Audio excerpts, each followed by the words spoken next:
എഫെസ്യ ലേഖനം 2-ാം അധ്യായത്തിലേക്ക് നമ്മുടെ ചിന്ത തിരിക്കുകയാണ്. 2-ാം അധ്യായത്തിലെ ചിന്തയെന്ന് പറഞ്ഞാൽ ദൈവത്തിൻ്റെ നിവാസം എന്നുള്ളൊരു പദമാണ്. ദൈവത്തിൻ്റെ നിവാസം, അത് അവസാനത്തെ വാക്യത്തിലാണ് കാണുന്നത്. അവനിൽ കെട്ടിടം മുഴുവൻ യുക്തമായി ചേർന്ന് കർത്താവിൽ വിശുദ്ധ മന്ദിരമായി വളരുന്നു. അവനിൽ നിങ്ങളെയും ദൈവത്തിൻ്റെ നിവാസമാകേണ്ടതിന് ആമേൻ, ഹല്ലേലൂയ, ആത്മാവിനാൽ ഒന്നിച്ച് പണിത് വരുന്നു. എന്തുവാണ് ദൈവത്തിൻ്റെ നിവാസം എന്ന് പറയുന്നത്? അത് ദൈവത്തിൻ്റെ ആലയമാണ്, സഭ തന്നെയാണ് കേട്ടോ.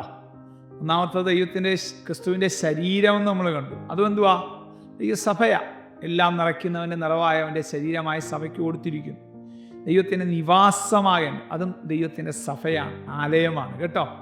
ഹല്ലേലൂയ. പുറപ്പാട് 25:8 ഞാൻ അവരുടെ നടുവിൽ വസിപ്പാൻ അവർ എനിക്കൊരു വിശുദ്ധ മന്ദിരം ഉണ്ടാക്കണം എന്ന് നമുക്ക് കാണുവാനായിട്ട് കഴിയുന്നു.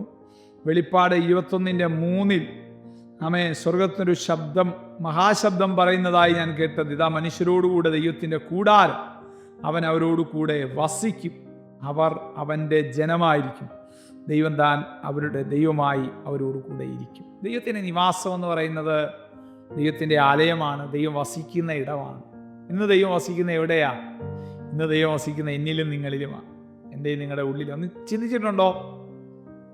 ആകാശത്തിലെ പരിണാമത്തെ ചാണുകൊണ്ട് അളക്കുന്ന ദൈവം, ഭൂമിയിലെ പൊടിയെ നാഴി കൊള്ളിക്കുന്ന ദൈവം, സമുദ്രത്തിൻ്റെ വെള്ളത്തെ കൂമ്പാരമായി കൂട്ടുന്നവൻ ചുരുങ്ങി ചുരുങ്ങി ചുരുങ്ങി ചുരുങ്ങി ചുരുങ്ങി എന്നെ നിങ്ങളുടെ ഹൃദയത്തിനകത്ത് ഇരിക്കുന്നുണ്ട്. അയ്യോ, എന്തോ പ്രിയരേ അത്. അതിൻ്റെ ആ വെളിപ്പാട് നമ്മൾ തിരിച്ചറിഞ്ഞാൽ പിന്നെ പരാതി പറയത്തില്ല, പരിഭവം പറയത്തില്ല. ഈ ഉള്ളിൽ വസിക്കുന്ന ആളെ കൊണ്ട് നടന്ന് ആമേൻ ഒരു ജയജീവിതം നയിച്ച് നിത്യതയിലെത്തുവാനായിട്ട് ഇടയായിത്തീരും. സ്തോത്രം. 2-ാം അധ്യായത്തിലെ പ്രധാനപ്പെട്ട വിഷയം നമ്മൾ ചിന്തിക്കാൻ പോവാ. 1-ാം വാക്യത്തിൽ നമ്മളെ ഉയർപ്പിച്ചു എന്ന്. എവിടുന്ന് നമ്മളെ ഉയർപ്പിച്ചു? അതിക്രമങ്ങളാലും പാപങ്ങളാലും മരിച്ചവരായിരുന്ന നിങ്ങളെയും അവൻ ഉയർപ്പിച്ചു. മനസ്സിലായോ? അതിക്രമങ്ങളാലും പാപങ്ങളാലും. അതിക്രമം എന്ന് പറഞ്ഞാൽ എന്തുവാ? ലംഘിക്കരുത്, ആമേൻ, ഇതിനപ്പുറത്തോട്ട് പോവരുത് എന്ന് പറഞ്ഞ കാര്യം മനഃപൂർവമായിട്ട് ലംഘിച്ച്. പാമ്പ് വന്ന് എന്തുവാ ഹവ്വായോട് പറഞ്ഞേ? ഇത് തിന്നുന്ന നാളെ നിങ്ങൾ ദൈവത്തെ പോലെയാകും, അത് ദൈവം അറിയുന്നു, അതുകൊണ്ടാ എന്ത് ചെയ്തത്? നിങ്ങളോട് കഴിക്കരുതെന്ന് പറഞ്ഞു. ഇതിനകത്ത് അവൾ വീണു, ഇല്ലേ? ലംഘിച്ചു, അവിടെ നിയമലംഘനം നടന്നു. ഹല്ലേലൂയ. അതോടുകൂടെ ആത്മമനുഷ്യൻ എന്ത് ചെയ്തു? മരിച്ചു.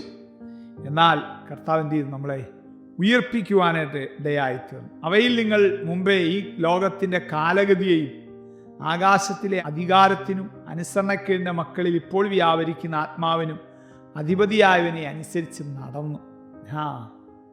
നേരത്തെ നമ്മൾ പോയിരുന്ന ഒരു മേഖലയുണ്ട്, അല്ലേ? 2-ാം വാക്യത്തിൽ പറയുന്നുണ്ട് ഈ ലോകത്തിൻ്റെ കാലഗതിയെ, ആകാശത്തിൻ്റെ അധികാരത്തിനും അനുസരണക്കേടിൻ്റെ മക്കളിൽ ഇപ്പോൾ വ്യാപരിക്കുന്ന ആത്മാവിന് അധിപതിയായവനെ അനുസരിച്ച് നടന്നു. അവൻ പറയുന്ന പോലെ നടക്കുന്നത്, അവൻ പറയുന്ന അങ്ങ് ചെയ്യും. അവൻ ഇന്ന കാര്യം ചെയ്യാൻ പറയുമ്പോൾ അങ്ങ് ചെയ്യുക. കാരണം അതിക്രമങ്ങളാലും പാപങ്ങളാലും നമ്മൾ മരിച്ചിരിക്കുവാൻ. ക്രിസ്തു നമ്മളിൽ വന്ന് ആ ഉയർപ്പിൻ്റെ ശക്തി നമ്മളിലേക്ക് പകർന്നപ്പോൾ നിർജീവമായിരുന്ന ആത്മാവ് എന്ത് ചെയ്തു? ജീവൻ വെക്കാനായിട്ട് ഇടയായിത്തീർന്നു. ഇനി നമ്മൾ അനുസരിച്ച് നടക്കുന്നത് ആകാശത്തിൻ്റെ അധികാരത്തെയല്ല. അതുകൊണ്ട് നമ്മൾ മുഹൂർത്തം നോക്കാത്തത്, രാഹുകാലം നോക്കാത്തത്. ഞങ്ങളുടെ ചർച്ച പണിതപ്പോൾ ഒരാൾ പറയും ഇത് കന്നിമൂല എവിടെ ഒന്നും ചെയ്യല്ലോ. ഞാൻ പറഞ്ഞു അവിടെ തന്നെ കിണർ കുഴിക്കാൻ പറയും. 3-ന്റെ 1 വെള്ളം കണ്ടു ദൈവമക്കളെ. നമ്മൾ ആകാശത്തിൻ്റെ അധികാരത്തെ അനുസരിക്കുന്നവരല്ല, ഈ ലോകത്തിൻ്റെ കാലഗതി അനുസരിച്ച് നടക്കുന്നവരല്ല. പിന്നെയോ നമ്മൾ ഉദയനക്ഷത്രം അനുസരിക്കുന്നവരാണ്. നക്ഷത്രം നോക്കരുത് കേട്ടോ, മുഹൂർത്തം നാളെ നോക്കരുത്, ഈ ലോകത്തിലൊന്നും നോക്കരുത്. അതിൻ്റെ പിന്നിൽ ചലിക്കുന്നത് ജാതികളുടെ ശക്തിയാണ്. ജാതികൾക്ക് അതിനെയൊക്കെ കൊടുത്തേക്കുക, അവർക്ക് ഇഷ്ടം പോലെ പോയി നരകത്തിലോട്ട് പോകാൻ. പക്ഷെ നമുക്ക് ഈ ഒരു പ്രമാണം തന്നിട്ടുണ്ട്. ആ പ്രമാണം അനുസരിച്ച് നിത്യതയിലെത്താനാണ് ദൈവം നമ്മളെ തിരഞ്ഞെടുത്ത് മക്കളാക്കി തീർത്തത്. ആ ബോധ്യത്തോടെ ഓരോ ദിവസം ജീവിപ്പാൻ സർവ്വകൃപാലുവായ ദൈവം നമ്മളെ സഹായിക്കും. കണ്ണടയ്ക്കാൻ പ്രാർത്ഥിക്കാം. സ്വർഗീയ പിതാവേ, ഞങ്ങളെ കേൾപ്പിച്ച വചനത്തിനായിട്ട് സ്തോത്രം. ഞങ്ങൾ മരിച്ചവരായിരുന്നപ്പാ, എന്നാൽ അങ്ങ് ഞങ്ങളെ ഉയർപ്പിച്ചല്ലോ.